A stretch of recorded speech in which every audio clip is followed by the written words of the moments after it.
क्या हाल है सबके? मस्त मजे में, ठीक है, एकदम बढ़िया, एकदम मस्त। हाँ, तो थोड़ा गला खराब हो गया अभी। तो अपन क्या बात कर रहे थे अपना, जो है आईवीसी कंप्लीट हो गया। आईवीसी कंप्लीट होने के बाद में अपन चालू करेंगे आज वैदिक लिटरेचर। वैदिक लिटरेचर में अपन पढ़ेंगे वेद कितने टाइप के होते हैं, वेदों में क्या क्या होता है, कौन कौन सी वैदिक लिटरेचर है, कौन कौन सी वैदिक लिटरेचर नहीं है, वेद कितने टाइप के होते हैं। वेद होते हैं 4 टाइप, ऋग्वेद, सामवेद, यजुर्वेद और अथर्ववेद। इसमें अपन एक एक करके सबके बारे में पढ़ेंगे। तो अपन सबसे पहले बात करें तो वैदिक लिटरेचर किसे कहा गया है। वैदिक लिटरेचर, वेद, 4 टाइप की वैदिक लिटरेचरों को बोला गया है। किन किन को? एक तो वेदास, एक ब्राह्मण, एक आरण्यक और एक उपनिषद। ये 4 तरीके की जो है ये सब वैदिक लिटरेचर में आती है। इसी चीज को वैदिक लिटरेचर को बोलते हैं एक टाइप, और बोलते हैं, इसको बोलते हैं श्रुति लिटरेचर।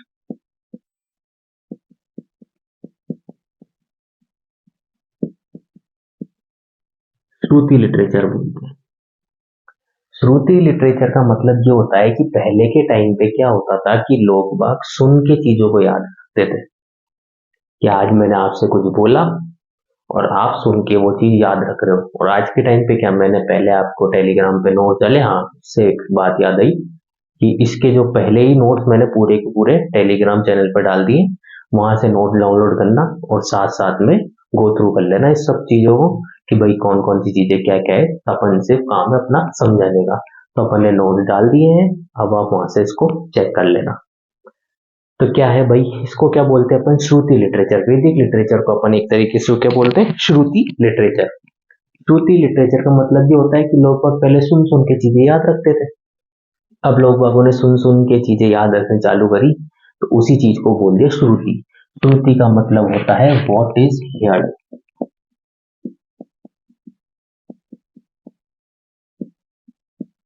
आपने क्या सुना, तो इसका मतलब होता है श्रुति लिटरेचर। ये जो 4 चीजें हैं इनको सुन के लोग बागों ने याद करा, इसलिए इसको ये वैदिक लिटरेचर है, और इसका दूसरा नाम श्रुति लिटरेचर।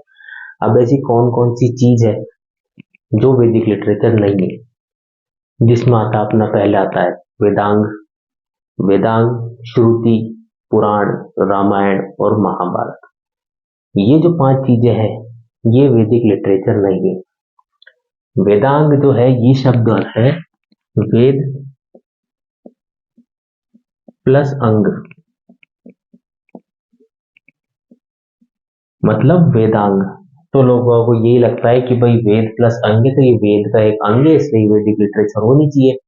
ये एक ऐसी चीज है वैदिक लिटरेचर में, अपन जो वैदिक लिटरेचर है वो तो पढ़ते ही पढ़ते हैं, लेकिन जो वैदिक लिटरेचर नहीं है अपन उसके बारे में भी पढ़ते हैं। तो कौन कौन सी वैदिक लिटरेचर नहीं है? वेदांग, स्मृति, पुराण, रामायण और महाभारत, ये जो है वैदिक लिटरेचर नहीं है। अब अपन बात करेंगे वेदों के बारे में, जिसमें सबसे पहले अपन जो वैदिक लिटरेचर है वेदास, इसमें सबसे पहले आते हैं अपन वेद के बारे में। वेद का शाब्दिक अर्थ जो होता है, जो मीनिंग होता है इसका वेद का, वो मतलब होता है नॉलेज, कि आपको एक चीज नॉलेज में दी गई हो। इस वेद का जो कंपाइलेशन जो करा था वो कृष्ण द्वैपायन वेद व्यास ने करा था। इनका जो नाम था वो सिर्फ कृष्ण द्वैपायन ही नाम था इनका। वेद व्यास नाम इनका ये पड़ा कि इन्होंने वेदों को एक तरीके से मिला के जोड़ के और एक तरीके सीक्वेंस वाइज जमा दिया, इसलिए इनको ये उपाधि मिली वेद व्यास की। तो इनका पूरा नाम क्या था? कृष्ण द्वैपायन सिर्फ इनका नाम था, और इनकी वेद व्यास जो है इनकी उपाधि थी। तो इसका कंपाइलेशन, वेदों का कंपाइलेशन किसने करा है? कृष्ण द्वैपायन वेद व्यास ने करा है। इनके जो कंपोजर हैं, वेदों के जो कंपोजर है, कंपाइलेशन तो कृष्ण द्वारा वेद व्यास ने कर दी। अब वेदों को जो कंपोज करा है वो आर्यन ने करा है। आर्य जो होते थे वो अपने आप को मानते थे कि हम सबसे ऊंचे हैं, हर चीज में हम सबसे ऊंचे हैं, तो इसलिए हम ही हैं जो एलाइट और सुपीरियर है। ये अपने आप को क्या मानते थे कि हम जो है एलाइट और सुपीरियर है। इसमें लिटरल मीनिंग इसका पूछा, वेद का नहीं है, लिटरल मीनिंग है आर्यंस का, और आर्यंस जो है अपने आप को एलाइट और सुपीरियर मानते थे। ये अपने आप को एलाइट और सुपीरियर मानते थे। और वेद जो होते हैं ये परमानेंट होते हैं। अपन जो है अपन परमानेंट नहीं है। जैसे मैं यहाँ पे खड़ा हूँ तो मैं परमानेंट नहीं हूँ। ये पूरी धरती है जहाँ पे आप रह रहे हो ये परमानेंट नहीं है। आने वाले टाइम पे ऐसा युग आएगा जिसमें पूरी पूरी धरती खत्म हो जाएगी, मतलब अपन परमानेंट नहीं है। 4 तरीके के युग होते हैं, सत्य युग, त्रेता युग, द्वापर युग और कलयुग। कलयुग के बाद माना जाता है, कलयुग के बाद जो है पृथ्वी नष्ट हो जाती है। तो अपन परमानेंट नहीं है। अपना जन्म होता है और अपनी मृत्यु भी निश्चित है। एक ना एक टाइम तो अपन को मरना ही है। तो इसीलिए अपन वेदों को लेकिन परमानेंट बताया गया है, क्योंकि वेद एक बार लिखाई में आ गए तो फिर उसमें चेंजेस नहीं हो सकते। सालों साल तक यही चलते हुए आ रहे हैं। बहुत टाइम पहले वेदों का कंपाइलेशन हुआ है, कृष्ण द्वैपायन वेद व्यास ने करा है। आज दिन तक अपन उसी चीज को पढ़ रहे हैं, तो ये परमानेंट है, ये ऑथेंटिक है। और ये माना जाता है कि वेद को लिखा गया है, वेदों को लिखा स्वयं ब्रह्मा जी ने लिखा है वेद को। अपने नॉर्मल पीपल्स ने वेद नहीं लिखे हैं, स्वयं ब्रह्मा जी ने वेद को लिखा है। इसलिए वेद जो है अपरोक्ष है। क्या है? अपरोक्ष है, क्योंकि वेद जो है स्वयं ब्रह्मा जी ने लिखे हैं। इसलिए वेदों को परमानेंट माना जाता है, ऑथेंटिक माना जाता है कि वेद एकदम सत्य वचन बोलते हैं, एकदम सत्य है वेद। और अपरोक्ष है, मतलब इनको वेद को जो लिखा गया है, जो कि वो बताया गया है, वो स्वयं ब्रह्मा जी ने बताया है। वैदिक, अब इसमें जो वैदिक मंत्र जो होते हैं उसको जो बोलते हैं, मतलब जो वैदिक मंत्र का कंपाइलेशन करते हैं, जो कंपोज करते हैं वैदिक मंत्र को, उनको बोलते हैं दृष्टा। दृष्टा मतलब विजन, अपने देखने का नजरिया क्या होना चाहिए। तो अपन देखते हैं वो चीज, उस चीज को अपन कंपाइलेशन करते हैं, कंपोज करते हैं। जो वैदिक मंत्र को जो कंपोज करते हैं उनका नाम होता है, उनको बोला जाता है दृष्टा। अब यही बात अगर वुमेन्स अगर वैदिक मंत्र को अगर कंपोज करे तो उनको बोला जाता है ऋषि। अगर कोई महिला जो है वैदिक मंत्र को कंपोज कर रही है तो उसे ऋषि बोला जाता है। वेद 4 तरीके के होते हैं, ऋग्वेद, सामवेद, यजुर्वेद और अथर्ववेद। तो भाई आया समझ में क्या क्या देख लिया अपन ने कि वैदिक लिटरेचर जो है ये 4 तरीके की होती है, वेदास, ब्राह्मण, आरण्यक और उपनिषद। इसी को ही श्रुति लिटरेचर भी बोलता है, जिसका मतलब होता है कि आपने क्या सुना, व्हाट इज हियर। कौन कौन से नॉन वैदिक लिटरेचर हैं जो वैदिक लिटरेचर नहीं है, वो है वेदांत, स्मृति, पुराण, रामायण और महाभारत। ये जो है वैदिक लिटरेचर नहीं है। अपन पहले बात करेंगे वेदास के बारे में, जिसमें वेदास का मतलब होता है नॉलेज। इसको जो कंपाइल करा था, वेदों को कंपाइल करा था कृष्ण द्वैपायन वेद व्यास ने करा था। इनके जो कंपोजर थे वो आर्यंस थे, और आर्यंस अपने आप को एलाइट और सुपीरियर मानते थे। वेद जो है परमानेंट है, प्रामाणिक है और अपरोक्ष है। प्रामाणिक का मतलब ऑथेंटिक है, और अपरोक्ष का मतलब कि इन्होंने ये अपरोक्ष इसलिए बोला गया है कि वेद जो है स्वयं ब्रह्मा जी ने के द्वारा लिखे गए हैं। और वैदिक मंत्र जो है जो इसको कंपोज करते हैं उनको बोला जाता है दृष्टा। और वुमेन अगर कंपोज करेगी वैदिक मंत्र को तो उनको बोला जाएगा ऋषि। वेद 4 प्रकार के हैं, जिनमें ऋग्वेद, सामवेद, यजुर्वेद और अथर्ववेद। ये बात हो गई वेद की। अब ऋग्वेद की अपन बात करें, क्योंकि वेद जो है 4 तरीके के हैं, ऋग्वेद, सामवेद, यजुर्वेद, अथर्ववेद। तो सबसे पहले अपन बात करेंगे ऋग्वेद की। ऋग्वेद के बारे में ये माना जाता है कि ये सबसे पुराना वेद है, ओल्डेस्ट वेद है, ये सबसे पुराना वेद है। और इसमें जो है ऋग्वेद में 10 तो मंडल है। 10 मंडल मतलब 10 चैप्टर हैं ऋग्वेद में। 1028 जो है सुक्ता है। सुक्ता मतलब आज मैंने एक किताब खरीदी, उसमें 10 चैप्टर है, 1028 उसमें टॉपिक है और 10,552 उसमें मंत्र है। तो ऋग्वेद में 10 तो चैप्टर है, 1028 जो है उसमें टॉपिक्स है और 10,552 जो है इसमें मंत्र बोले जाते हैं, जो कि इसमें मंत्र लिखे गए हैं। तो क्या क्या है ऋग्वेद में? ऋग्वेद को ओल्डेस्ट वेद माना गया है। 10 मंडल है इसमें, 1028 सूक्ता है और 10,552 इसमें ऋचा है। ऋचा का मतलब होता है मंत्र। पहला और 10वां मंडल ऐड करा गया था बाद में। इस पूरे ऋग्वेद का जब कंपाइलेशन हो रहा था, ऋग्वेद पूरा बन गया, लेकिन ये माना गया क्योंकि ये इसका कंपाइलेशन भी वेद व्यास जी ने करा है, ऋग्वेद का कंपाइलेशन भी वेद व्यास जी ने करा है। तो वेद व्यास जी ने जब इसका कंपाइलेशन कर रहे थे तो इन्होंने कंपाइलेशन करने के बाद पहला और 10वां मंडल जब आगे जाके इन्होंने पढ़ा तो इनको लगा कि भाई ये जो है इम्पोर्टेंट है और ये भी ऋग्वेद में ऐड होना चाहिए। तो इसीलिए पहले और 10वें मंडल को बाद में ऐड करा गया था और दूसरे और 7वें मंडल में बताया गया वंश मंडल, मतलब फैमिली मंडल। ये माना जाता है कि वंश मंडल जो है एक ही फैमिली के मेंबरों ने, 4-5 मेंबर है एक फैमिली में, उन्होंने ये जो लिखा है इस मंडल को, इसीलिए दूसरे और 7वें मंडल में जो कि वंश मंडल है उसके बारे में जो बताया गया है कि ये फैमिली मंडल भी है, क्योंकि ये जो लिखा गया है वो एक ही मेंबर, फैमिली मेंबर्स के 4-5 जनों ने ही लिखा है। तो इसीलिए पहला और 10वां मंडल जो है बाद में ऐड करा गया था, दूसरा और 7वें मंडल में क्या बोलते हैं, वंश मंडल बोलते हैं। तीसरे मंडल में जो है गायत्री मंत्र जो है मेंशन है। गायत्री मंत्र याद होगा सबको, ओम भूर्भुवस्सुवः तत्सवितुर्वरेण्यं भर्गो देवस्य धीमहि धियो यो नः प्रचोदयात्। तो ये क्या है, गायत्री मंत्र है, जो कि किस में ऐड है, किस में मेंशन करा गया है, तीसरे मंडल में मेंशन करा गया है। गायत्री मंत्र को जिसने कंपोज करा था उनका नाम था विश्वामित्र। विश्वामित्र ने जो है इनको कंपोज करा था और ये बोलते हैं कि गायत्री मंत्र जो है डेडिकेटेड है अपने सूर्य जी को, सूर्य भगवान को जो है गायत्री मंत्र डेडिकेट है। इसलिए आपने जब भी देखा हो कि आप सूर्य भगवान को जब जल चढ़ाते हैं तो गायत्री मंत्र बोलते हैं।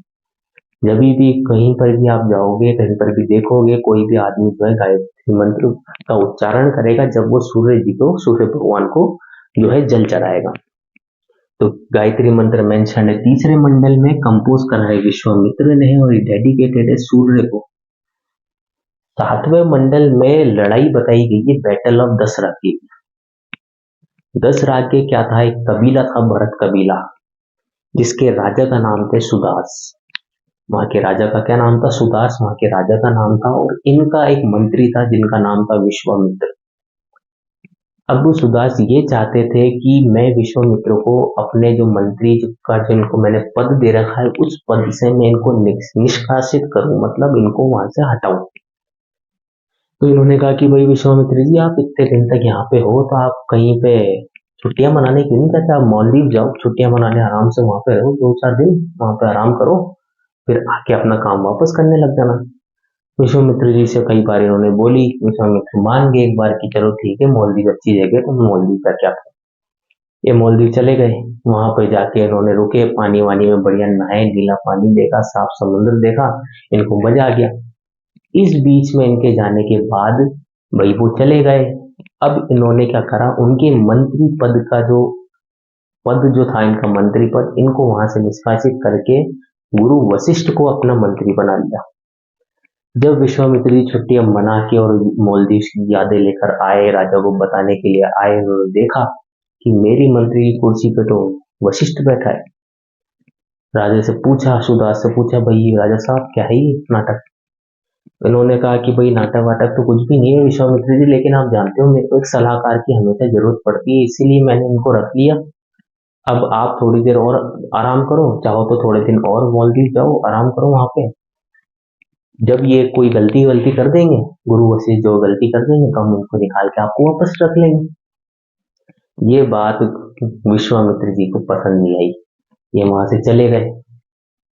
वहां से गए तो इनके पास में कई राजाएं आए, राजा वाजा सब आए इनसे मिलने के लिए कि भाई ऐसा मत करो, ऐसा मत करो, ये भाई ऐसा हो गया, वो हो गया, 10 चीजें बोली।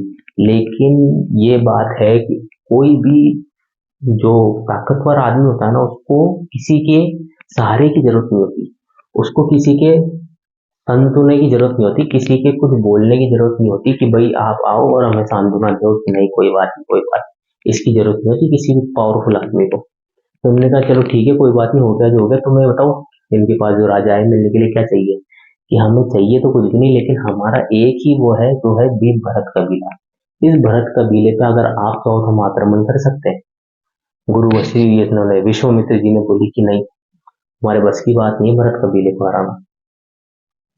कि भाई ऐसा क्या बात होगी, हमारे बस की बात नहीं, कि तुम्हारे अकेले की बस की बात ही नहीं है भरत कबीले को हराना। कि ठीक है, हम और जने ले आते हैं।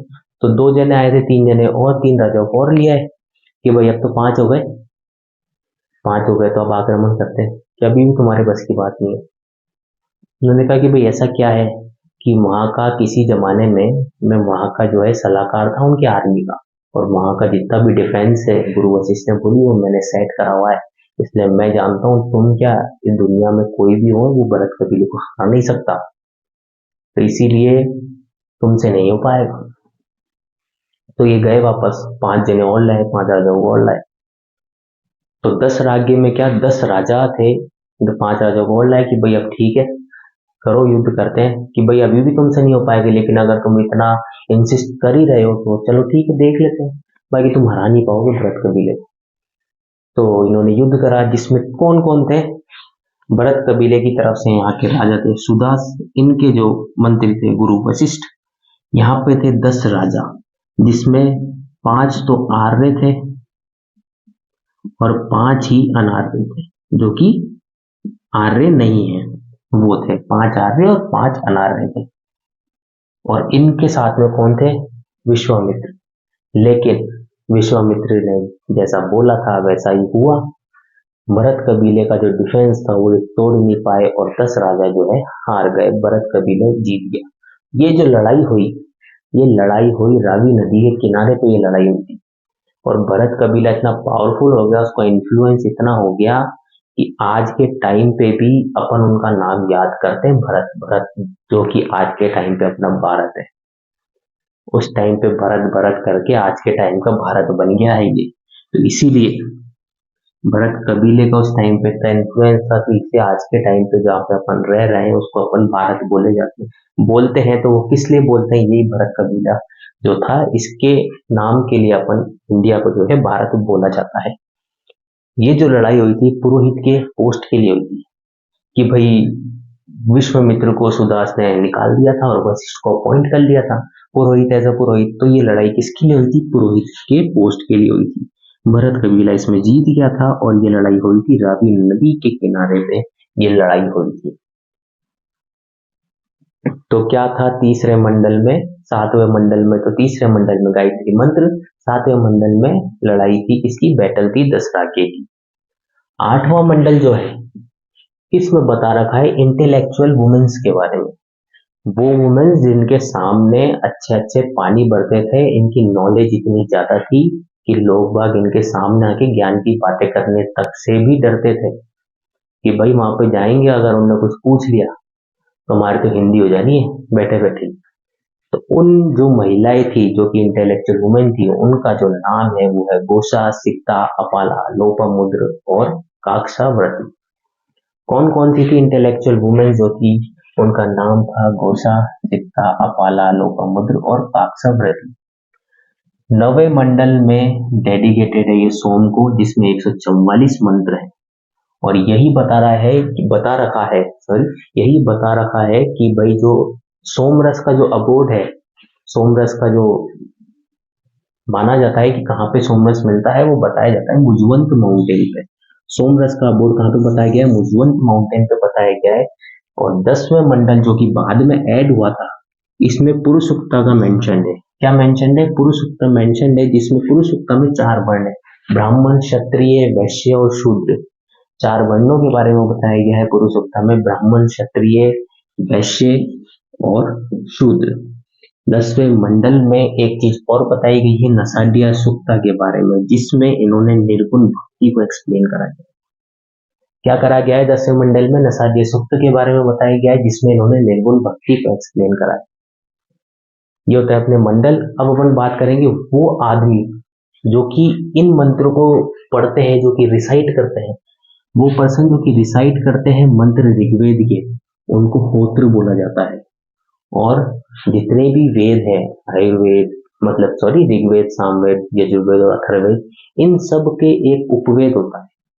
हर वेद का एक उपवेद होता है, जिसमें ऋग्वेद का जो उपवेद है वो है आयुर्वेद। तो भाई अपन ने आज ऋग्वेद कर लिया और वैदिक लिटरेचर के बारे में थोड़ा सा इंफॉर्मेशन लिया, वेदास क्या होता है ये पता करा, ऋग्वेद में अपन ने इंटेलेक्चुअल वुमेन्स के बारे में पता करा कि महिलाएं कौन कौन सी थी, जो कि बहुत ज्ञानी महिलाएं थी, गोसा, सिक्ता, अपाला, लोपामुद्र और काक्षाव्रती।